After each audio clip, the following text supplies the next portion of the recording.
bien haut la grande nouvelle, le ciel est ouvert à tout être humain. La route est tracée, un guide fidèle nous conduira par la main. Tous le salut par grâce, à tous est offert, à tous est donné. Ô venez pécheurs, venez, le temps passe, et vous serez pardonnés. Publiez bien haut la grande nouvelle, le sang de Jésus a tout effacé. Où que vous soyez, c'est vous qui l'appelle, vous qui l'avez offensé. Le salut pour tous, le salut par grâce, à tous est offert, à tous est donné. Ô venez pécheurs, venez, le temps passe, et vous serez pardonnés. Publiez bien haut la grande nouvelle, au loin comme au pré, faites-la courir. Partout où se trouve une âme rebelle, un pécheur va se mourir. Le salut pour tous, le salut par grâce, à tous est offert, à tous est donné. Ô venez pécheurs, venez, le temps passe, et vous serez pardonnés.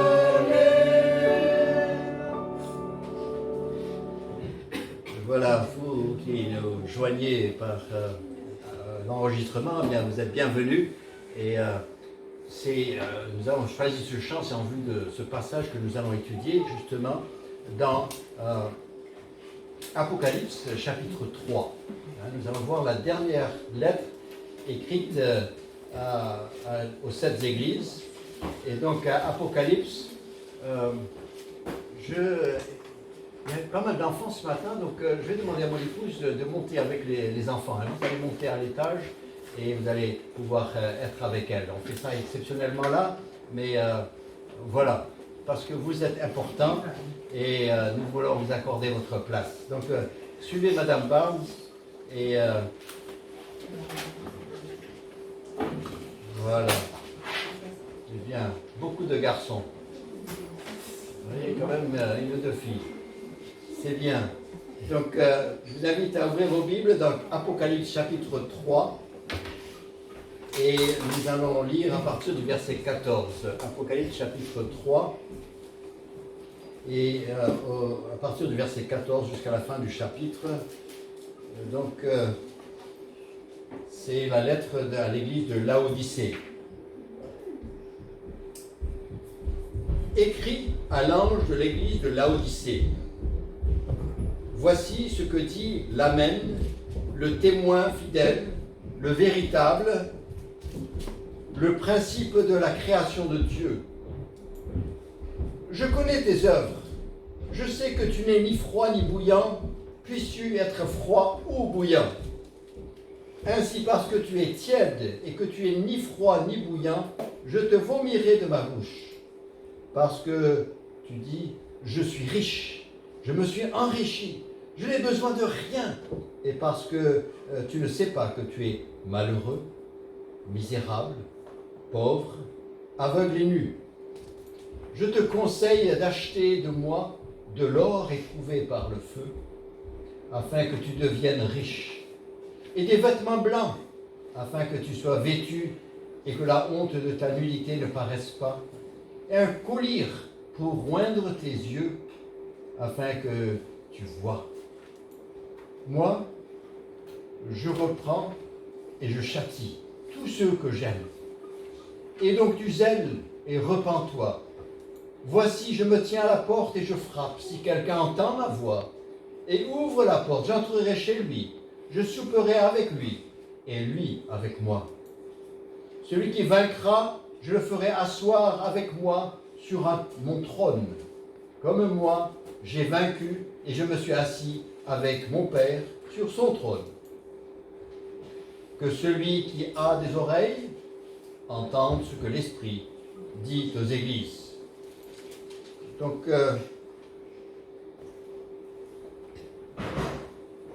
il s'adresse à, vous avez vu, à l'ange de l'église de Laodicée. Ça ne veut pas dire que chaque église a son ange. C'est un ange, le sens du mot ange, c'est l'envoyé, le serviteur, celui qui porte le message.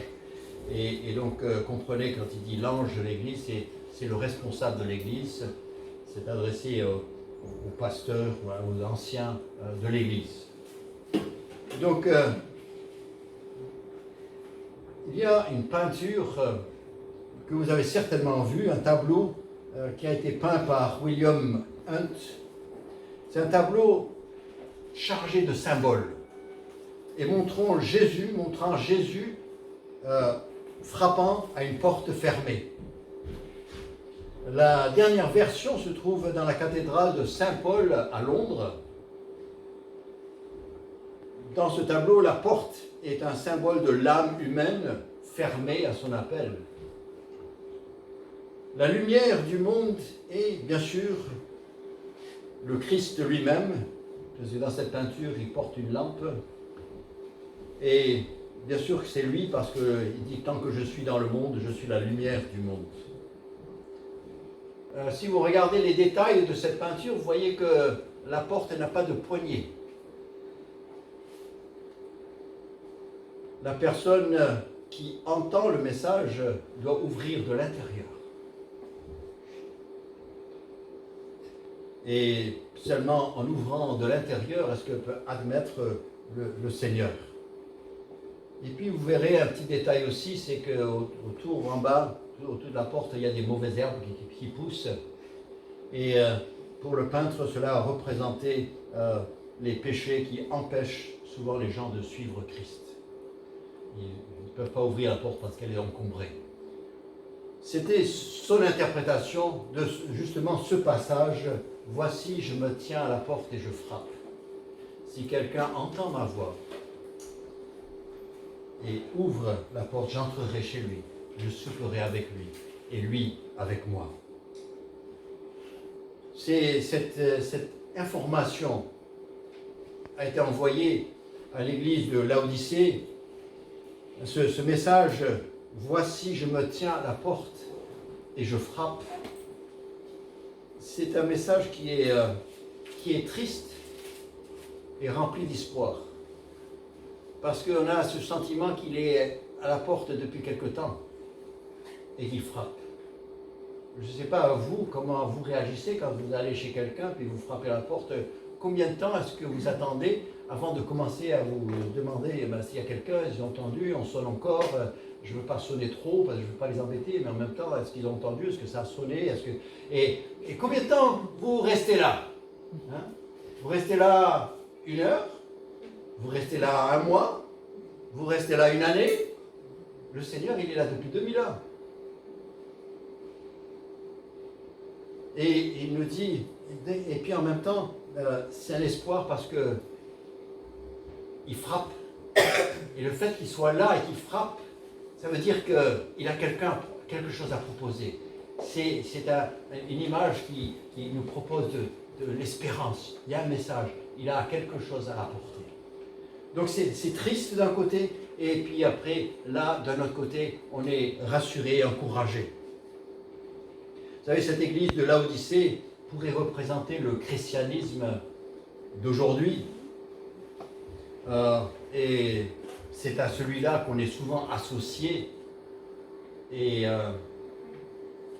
parfois, il m'arrive de vouloir me dissocier du christianisme et de cette image du christianisme que beaucoup portent. Et cette image du christianisme d'aujourd'hui, hein, celle qu'on voit partout, elle rend le témoignage difficile. Parce que là, on veut parler du Seigneur, et puis eux, ils ont leurs idées préconçues par rapport à ce qu'est l'Église, et ça rend difficile de parler. mais c'est cette église de Laodicée. Et nous allons voir un peu plus ce que cela veut dire. Mais celui qui parle et celui qui dit « Voici, je me tiens à la porte et je frappe », il nous dit au début du passage, donc dans le verset 14, il nous dit « Celui qui est là et qui le dit, c'est l'Amen ». Amen, c'est le mot qui, c'est pas seulement une manière de terminer une prière, mais c'est le mot qui veut dire « ainsi soit-il hein, », que ce soit ainsi. C'est celui qui détermine comment ça va être. Hein. Il dit, donc celui qui est là, c'est l'Amen, le témoin fidèle, le véritable. Hein, dans 1 Jean, dernier chapitre, dernier verset, eh bien, il nous parle du véritable Jésus-Christ, le véritable. Et il nous dit aussi qu'il est le principe ou le commencement de la création de Dieu. Au commencement était la parole était avec Dieu et la parole était Dieu. Il dit, c'est celui-là, c'est Jésus-Christ dans tous ses attributs. Quand il était sur terre, dans l'évangile, on voit Jésus homme. Finalement, il a voilé un grand nombre de ses attributs. Il a mis de côté beaucoup de ses attributs, et en particulier sa gloire, pour pouvoir circuler parmi les hommes. Mais là, c'est Jésus, avec ses attributs, qui est là devant la porte et qui frappe. La chose extraordinaire, c'est que la porte là, c'est la porte de l'église. Lui qui a dit « Je bâtirai mon église », se trouve à la porte de l'église. Est-ce possible? Et c'est lui qui frappe à la porte de cette église dont il est l'initiateur, le réalisateur, le consommateur, et c'est lui qui se tient à la porte et qui dit s'il vous plaît, vous voulez pas ouvrir et me laisser rentrer, et je veux être avec vous. Et encore une fois, nous sommes dans l'Apocalypse, mais vous savez, depuis Genèse, Dieu cherche à être avec l'être humain. Il n'y avait que Adam et Ève, et Jésus était là, il venait pour discuter avec eux. Et c'est en venant qu'il les a trouvés désobéissants. Et puis Moïse présente le tabernacle, Dieu qui veut habiter parmi nous. David a compris cette réalité et il a préparé pour que son fils puisse construire un temple qui marque l'habitation de Dieu parmi les hommes. Et puis l'ange parle à Joseph pendant la nuit et lui dit tu sais, Marie aura un enfant et tu l'appelleras Emmanuel, Dieu avec nous. Si Dieu est là et il frappe à la porte, il dit, veux-tu me laisser rentrer? Je veux faire partie de ta vie.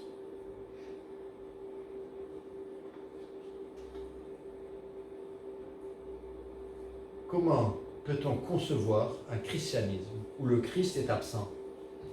Et surtout sans qu'on le sache. Tous, le christianisme en général, eh bien, croit que Christ est là et il ne se pose même pas la question s'il est absent. Et pourtant, on ne le voit pas à l'œuvre dans une grande partie du christianisme.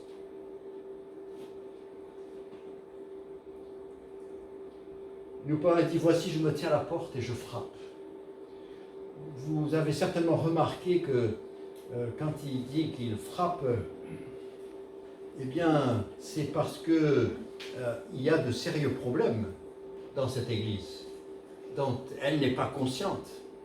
Vous avez, dans notre lecture, vous avez le sentiment, elle est contente d'elle, elle va bien, mais Jésus voit autre chose. Et il nous parle un petit peu de ce qu'il voit. Regarde, vous avez vu dans les versets 15 et 16, il dit, je connais tes œuvres. Oui, tes œuvres, oui. Wow. C'est même au pluriel. Mais son évaluation de leurs œuvres, je donne un sentiment de tiédeur. C'est ni chaud, ni froid, ni bouillant, ni froid. Et les habitants de Laodicée comprenaient bien ce que veut dire le mot tiède, parce que Les archéologues se sont rendus compte qu'à la Odyssée, il n'y a pas de source d'eau potable. Et donc, ils devaient aller jusqu'à Hiérapolis, qui était à plusieurs kilomètres, et ils faisaient venir de l'eau par un aqueduc jusqu'à la ville de Laodicée. Et vous pouvez imaginer que l'eau fraîche n'était plus fraîche quand elle arrivait, vu les températures que peut y avoir en Asie mineure, en Turquie maintenant. Et cette eau n'était plus fraîche, elle était tiède. Et je ne sais pas si vous aimez l'eau tiède, hein, mais finalement il a dit, voilà, pour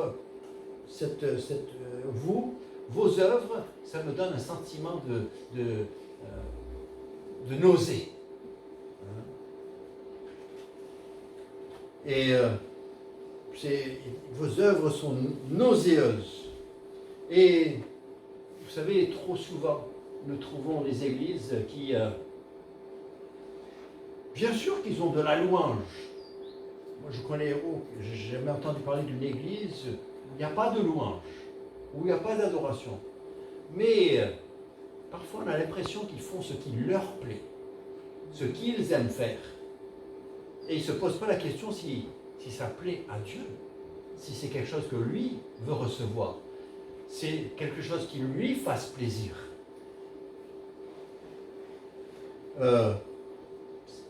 Moi j'aime comme ça, moi ça me plaît comme ça. Et souvent les gens choisissent des églises en fonction de ce qui leur plaît. Et non pas le fait que le Seigneur est réellement honoré, est présent et agissant dans ce milieu.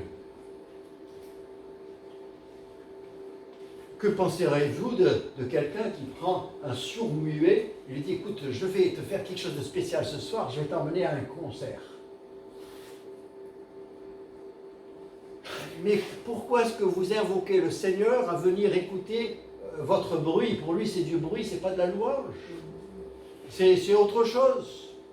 C'est des gens dans la vie. La vie, c'est rempli du monde toute la semaine, et puis après, ils viennent chanter. Lui, il dit, non, j'aime pas ça, parce que ta vie, elle n'est pas en règle. Comment est-ce que je peux accepter ta louange? Peut-être que les paroles sont belles, mais toi, tu n'es pas en état. Hein, la soupe, elle est peut-être bonne, mais la marmite n'était pas propre. Donc ta soupe ne m'intéresse pas. Et on se contente parfois de liturgie. Donc tout est déjà décidé, tout est mis en place. Et on a notre petite liturgie qui est remplie de symboles. Hein. C'est vrai que ça évoque pas mal de choses pour celui qui est averti. Mais finalement, c'est une adoration morte. Alors, il y a une liturgie, puis après il y a ceux qui n'ont... tout passe. Et est-ce qu'on se pose la question, mais est-ce que le Seigneur aimerait, hein? Et parfois quand je lis l'Écriture et je lis le Nouveau Testament, si la louange devait être la partie principale, cette expression devait être la principale de nos louanges, je ne croyais pas qu'il y aurait quelques passages là-dessus dans la Bible qui en parlaient un peu plus, que l'apôtre Paul, on le verrait à part dans la prison, en train de louer le Seigneur. Vous ne croyez pas que... Je comprends que c'est une église persécutée, mais l'église persécutée a chanté. Elle a chanté autrement, c'est dans le mineur plutôt que dans le majeur, mais elle a chanté. Et il dit,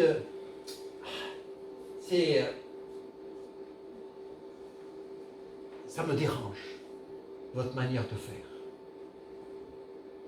Ça vous plaît, mais moi, ça ne me plaît pas.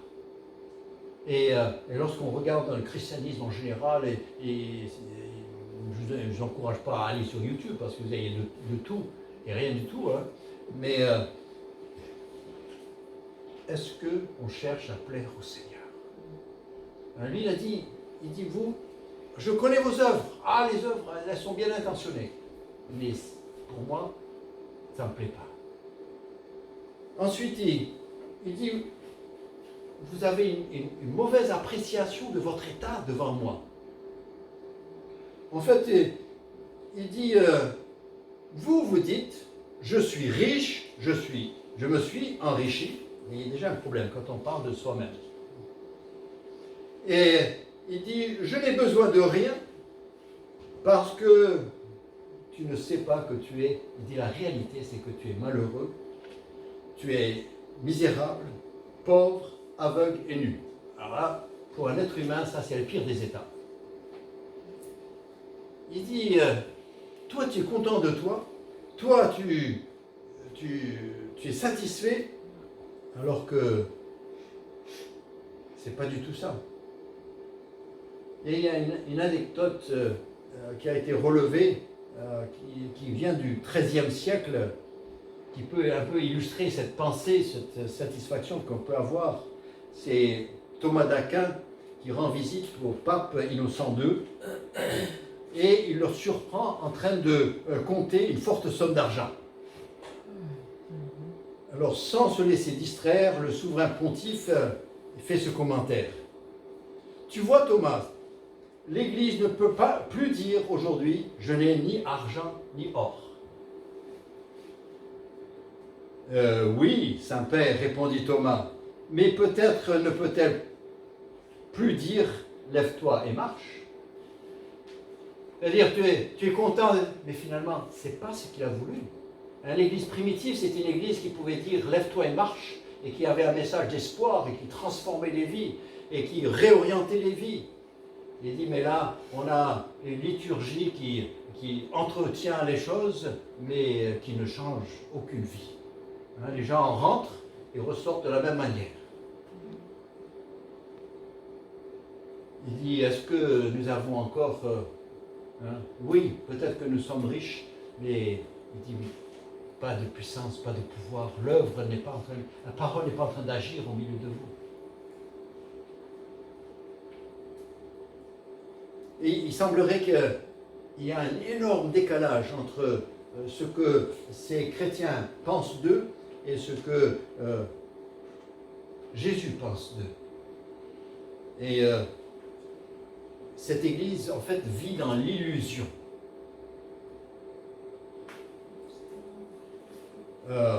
Peut-on prétendre être dans l'Église de Jésus-Christ et continuer avec une telle divergence d'évaluation dans l'appréciation des choses? Est-ce qu'on peut vraiment prétendre être l'Église de Jésus-Christ alors que lui, il voit les choses complètement autrement?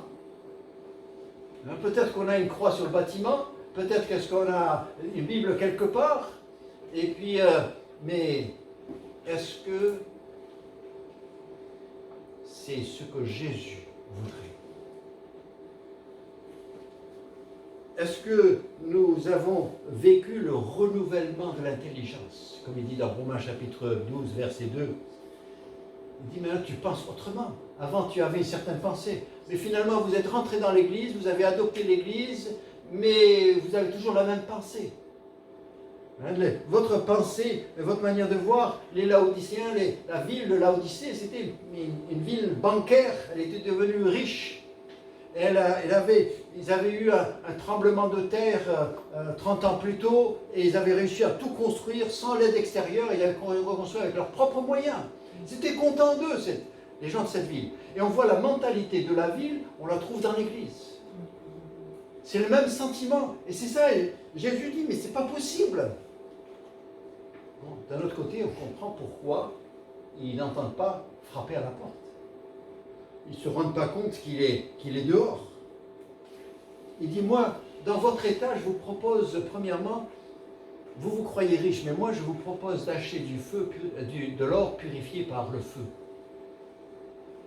Bien sûr, le feu dont il parle, c'est le feu céleste, qui purifie les impuretés.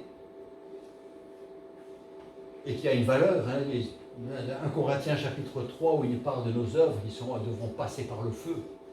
Et que seulement ce qui aurait été fait pour le Seigneur, à la gloire du Seigneur, eh bien, restera. Et ça, ce sera l'or, l'argent, les pierres précieuses. Les autres œuvres, eh bien, seront consumées par le feu. Il dit, moi, je vous propose, écoutez, vos œuvres là, tout ça, eh bien, faites-le passer par le feu, on verra ce qui reste. Il dit aussi, je vous invite à vous revêtir d'un vêtement blanc. Il emploie des images que comprennent bien parce que Laodicée aussi était très connue pour sa laine. Et elle avait une laine noire. Et elle était connue partout. Et alors, les gens venaient de partout pour acheter de la laine et chez eux, chez les Laodicéens, dans la ville de Laodicée. Et il dit, mais moi je vous suggère d'acheter, de vous revêtir d'un vêtement blanc, c'est-à-dire la justice de Christ. Plutôt de votre propre justice, et vous êtes content de vous et vous êtes satisfait de vous, eh bien, je vous recommande plutôt de vous revêtir de la justice de Christ. Celle qui est acquise, celle qui vous est donnée, pas celle que vous avez pu faire. Ils sont contents d'eux parce qu'ils se sont enrichis, ils se sont rendus riches. Il dit, c'est pas ça. Ce que vous devez mettre en valeur, c'est ce que vous avez reçu de moi.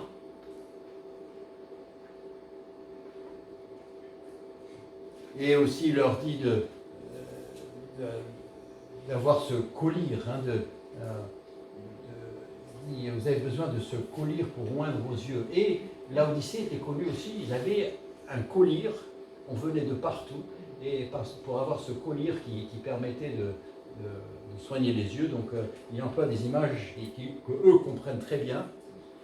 Mais justement, il dit, vous avez un problème de vue qui a besoin d'être corrigé. Votre vue, elle est déformée. Vous croyez voir, mais en fait, vous êtes aveugle. Et vous savez comment c'est parfois, et vous avez des enfants qui, leurs yeux ils ne voient pas, mais eux, comme c'est tellement progressif, ils ne se rendent même pas compte, ce n'est pas les enfants qui viennent voir et disent, papa, je crois qu'il me faut des lunettes, je ne vois pas. Non, c'est les autres qui constatent que finalement, ils semblent avoir un problème. Mais eux, ils se sont habitués. Ils disent, non, vous avez besoin d'un traitement, parce que en fait, vous êtes aveugle. Votre vue, elle est tellement déformée que votre appréciation est complètement fausse.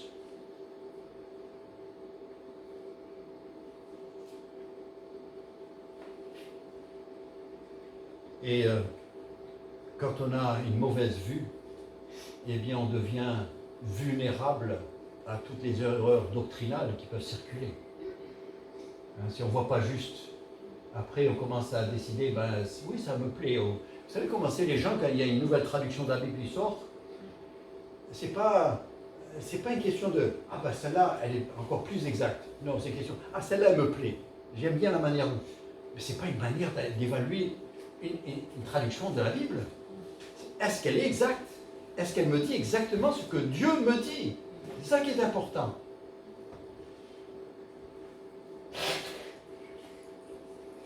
Le Seigneur, avec tous ses reproches et tout ce qu'il peut reprocher à cette Église et tout ce qu'il a à dire contre elle, finalement, elle est en très piteux état devant le Seigneur.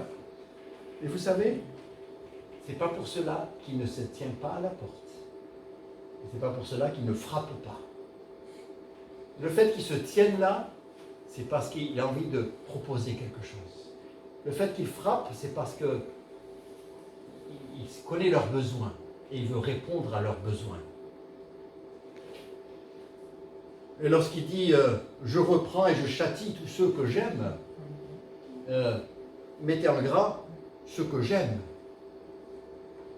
Châtier et reprendre, c'est en vue de les corriger, de les ramener à lui. L'objectif n'est pas de détruire ou de causer de la souffrance, mais pour ramener, il dit, à la repentance, à un nouveau zèle. Pour parvenir à des justes valeurs, celles du Seigneur. Il dit, voilà pourquoi je me tiens à la porte. Oui, vous êtes christianisés, vous êtes dans la culture chrétienne, vous avez votre culture évangélique et vous êtes content dedans. Mais il dit, mais moi je ne suis pas à l'aise avec ce que vous avez. Et j'aimerais, pour attirer votre attention sur certains problèmes, eh bien j'irai même jusqu'à, pas seulement reprendre, mais je pourrais aller même jusqu'à châtier. Mais châtier, c'est en vue d'eux, en vue de restauration, en vue de réparation, en vue d'éveil. Et c'est pour ça qu'il frappe. Et il frappe. et il frappe encore. Vous avez remarqué que c'est le présent d'indicatif. Et en français, le présent d'indicatif, eh bien c'est quelque chose, on ne sait pas quand ça a commencé et on ne sait pas quand ça se termine. Mais c'est vrai aujourd'hui et c'est certainement vrai demain. Hein, c'est comme la rivière coule. Ben, coule. On ne sait pas quand ça a commencé, on ne sait pas quand ça termine, mais c'est une réalité. Il dit, voici je me tiens à la porte et je frappe. Je frappe, je continue à frapper, je frappe encore.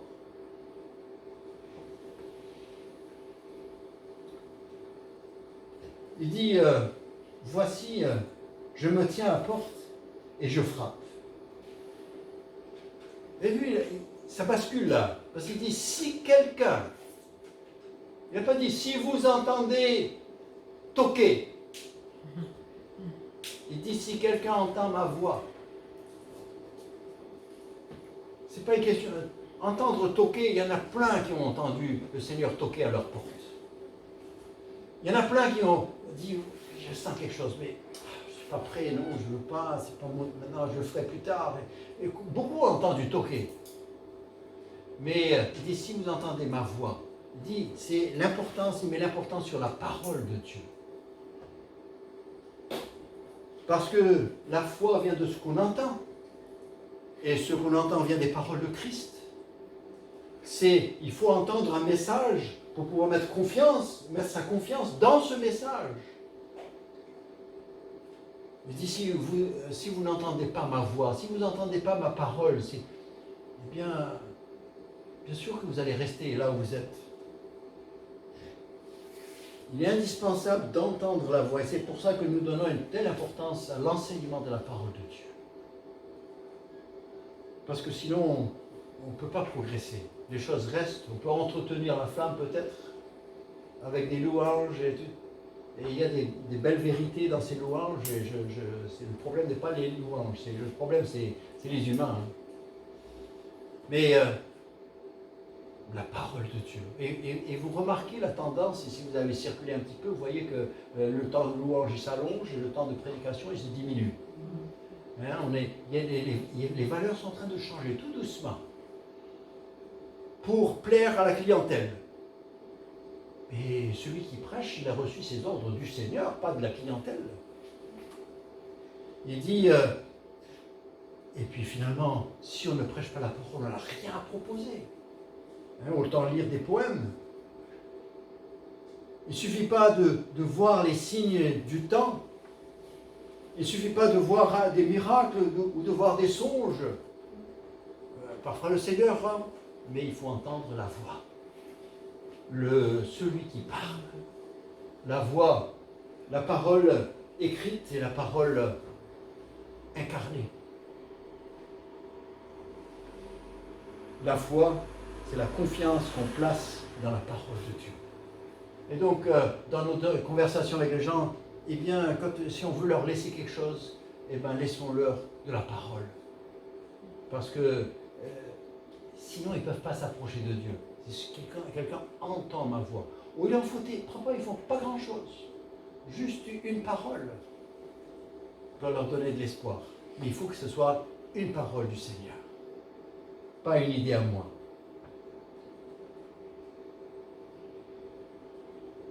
Deuxièmement, vous noterez que celui qui entend la voix, c'est celui qui ouvre la porte. Ça s'ouvre de l'intérieur, c'est celui qui entend la voix qui ouvre la porte. Il doit prendre cette initiative. Hein, est-ce que je l'ai fait? Je l'ai fait une fois. Et souvent, ce verset, il est toujours attribué au salut, hein, les pécheurs, tout ça. Mais il s'adresse à une église, donc c'est aussi vrai pour les chrétiens qui sont un peu... Ils ont dévié un petit peu, ils ont dérapé un petit peu, ils ont un peu endormi, un peu sommeil un peu. Il a dit, hé. Et il toque à la porte, il dit, écoutez ma voix.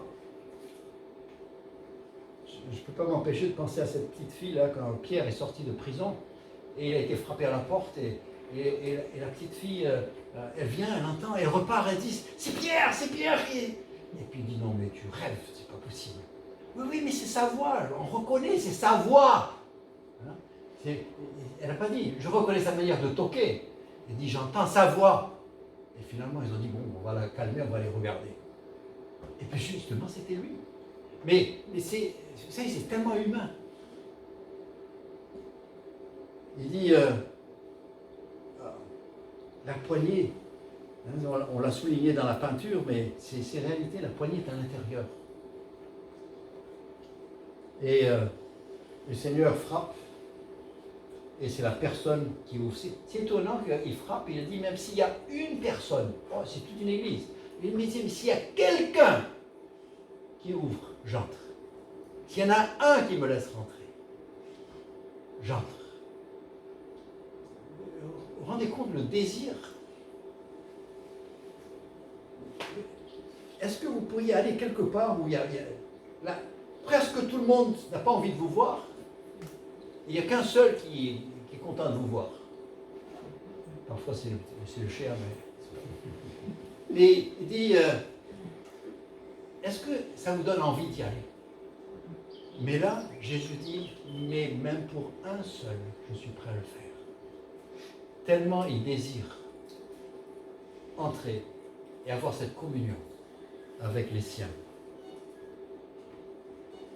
Le Seigneur se tient à la porte et il promet que si quelqu'un ouvre la porte de sa vie, il entrera, il prendra le repas, c'est-à-dire communion. C'est quand les deux disciples de chemin d'Emmaüs, vous savez à quel moment leurs yeux se sont ouverts? C'est au moment du repas, quand ils ont pris le repas avec le Seigneur. Là, ils l'ont découvert. Il dit, quand on pourra s'asseoir ensemble, et il dit, il y aura communion. Moi avec lui et lui avec moi. Ça va dans les deux sens. C'est pas il y en a un qui est bavard et l'autre qui écoute. La communion pour Jésus-Christ, c'est la communion où les deux participent. Il y a beaucoup de gens qui prient, et eux ils prient, quand ils ont fini de parler, ils éteignent Amen, et puis hop, ça va. Et Jésus n'a pas eu son temps pour parler. Ils ont prié, oui, je prie tous les matins. Est-ce que tu ouvres ta Bible et tu lui donnes le temps, l'occasion de te parler?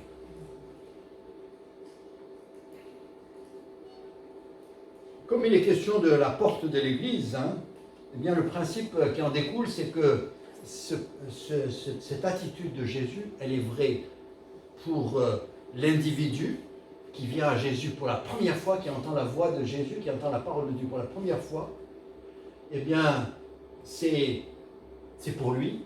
Et Jésus dit, si quelqu'un, donc c'est pas besoin faire partie d'un groupe, si toi, si quelqu'un entend ma voix et ouvre la porte de son cœur, j'entrerai et je souperai avec lui. Il dit, si c'est quelqu'un qui s'est endormi, et qui s'est égaré, et puis qui se réveille et qui ouvre la porte. J'ai fait quelques mois, j'ai fait quelques jours, j'ai fait quelques années coupé du Seigneur. Il frappe à la porte. Il dit, si tu me laisses entrer, ouvre, laisse-moi rentrer et je souperai avec toi et toi avec moi. Et puis, si c'est une église, et c'est plus rare qu'une église ou un mouvement religieux revienne au Seigneur. Ça arrive, il y a des églises, heureusement. Il y a eu des réveils par le passé, il y a des moments, et le Seigneur reçoit de la même manière. Il dit, et quand il y a un réveil, et l'église tout entière se repent et confesse ses péchés, et cherche Jésus, eh bien, il y a un mouvement de l'esprit qui arrive et qui envahit toute l'église. C'est vrai aussi pour l'église.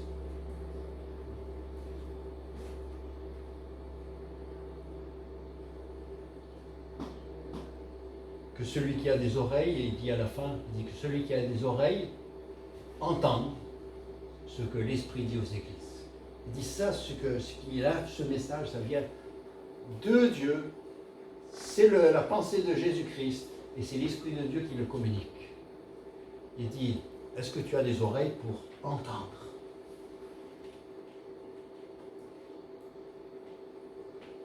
la promesse pour celui qui aura du zèle et qui se repentira et qu'il s'assiera, vous voyez dans le verset 21, il s'assiera avec moi sur mon trône. Voilà. Celui qui cherche la communion avec moi, celui qui aime être avec moi, eh bien moi aussi je l'aurai avec moi. Et je l'aurai sur mon trône.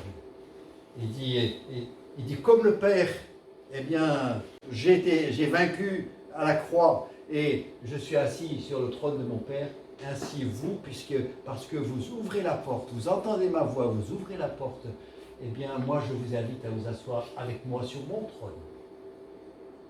Et Éphésiens, il nous parle de du fait que nous sommes assis dans les lieux célestes. Ma question pour vous ce matin, c'est: êtes-vous en communion avec le Seigneur? C'est-à-dire, est-ce qu'il soupe avec vous et vous soupez avec lui? Est-ce qu'il y a ce moment, est-ce que le matin vous vous asseyez et vous prenez un café avec le Seigneur? C'est l'expression chez les humains, mais on veut se rencontrer, on dit écoutez, on va prendre un café ensemble. C'est une manière de dire on va discuter ensemble, on va échanger. Eh bien, est-ce que ça vous arrive de dire écoute Seigneur, j'aimerais bien boire un café avec toi? C'est un langage spirituel bien sûr, mais est-ce que vous avez ouvert la porte de votre cœur ou est-ce qu'il frappe encore? Êtes-vous satisfait de votre état spirituel? Alors que lui, eh ben, lui dit, ça ne va pas du tout. Hein. Toi, tu es content de toi, mais moi, ça ne va pas. Hein. Ça ne passe pas. Lui, il a dit, tu ne sais pas que tu es malheureux, misérable, aveugle et nu, pauvre. Mais moi, j'ai des choses à t'apprendre, je veux te parler. On va s'asseoir ensemble autour d'une table et on va parler de ces choses. Toi, tu crois que tu vis la vie chrétienne, mais c'est autre chose, c'est carrément autre chose. Le Seigneur, il dit, laisse-moi rentrer, laisse-moi te parler, parce que j'aimerais pas te vomir. Parce que ta vie est nauséeuse.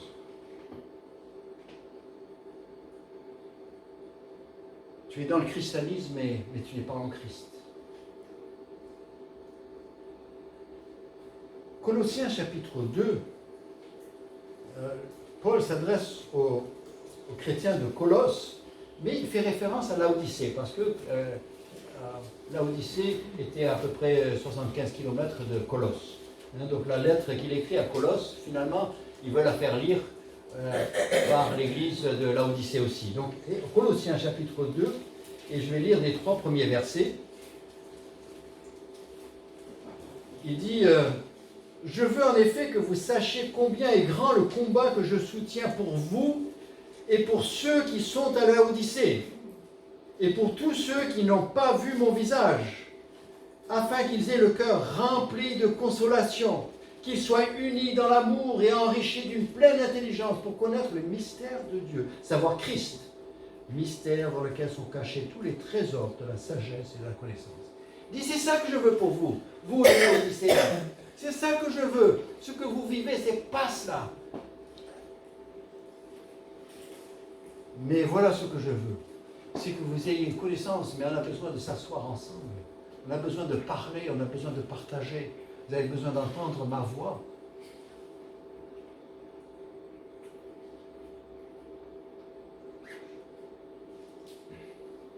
Est-il possible de ne pas entendre le Seigneur qui frappe à la porte?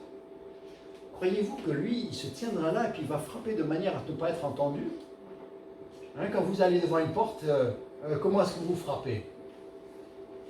Avec l'intention d'être entendu, n'est-ce pas? C'est essentiel, et lui aussi, certainement qu'il frappe de manière à être entendu. Alors peut-être est-ce que c'est nous qui faisons la sourde oreille alors? Et ça, c'est notre problème.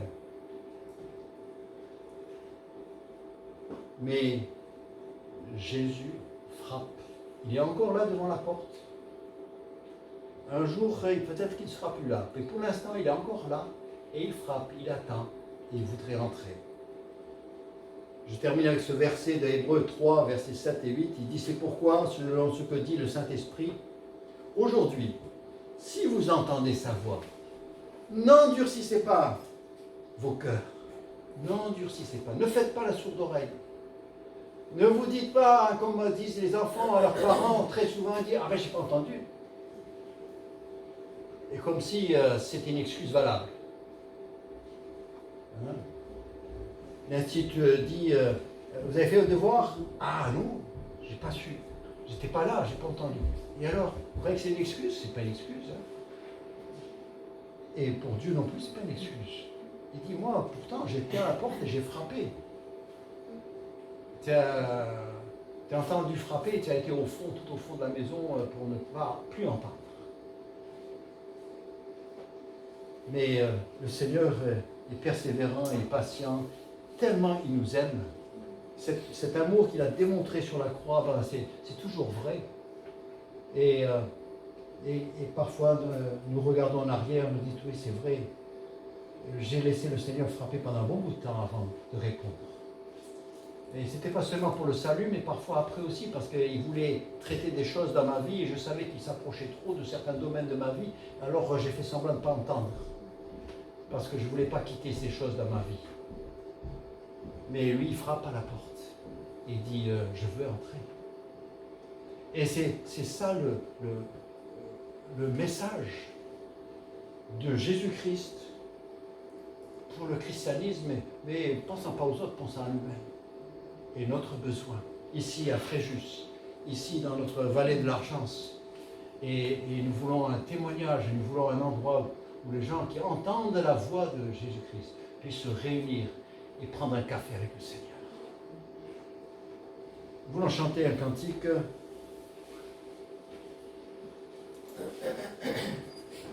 Donc, tel que je suis, sans rien à moi,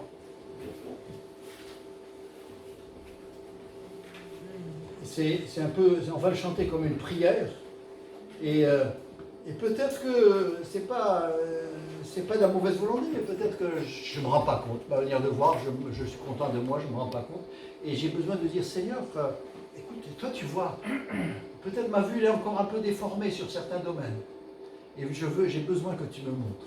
Et donc que ça soit dans notre prière, là, que nous allons le chanter ensemble. Tel que je suis sans rien, moi, sinon ton sang versé pour moi, et ta voix qui m'appelle à toi, agneau de Dieu, je viens.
Père Céleste, nous te remercions parce que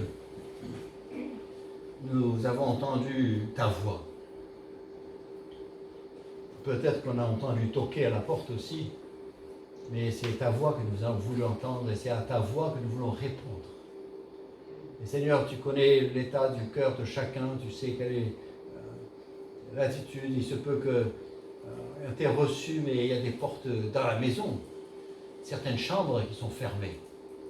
Et tu aimerais rentrer là aussi pour faire le ménage. Et Seigneur, tu connais chacun, tu sais quelle est sa situation. Et il n'y a pas un d'entre nous qui peut montrer l'autre du doigt, mais nous sommes là tous devant toi. Et nous trouvons un sauveur dans sa gloire, avec tous ses attributs, qui se tient à la porte et qui frappe comme un serviteur. Et qui plaide avec nous.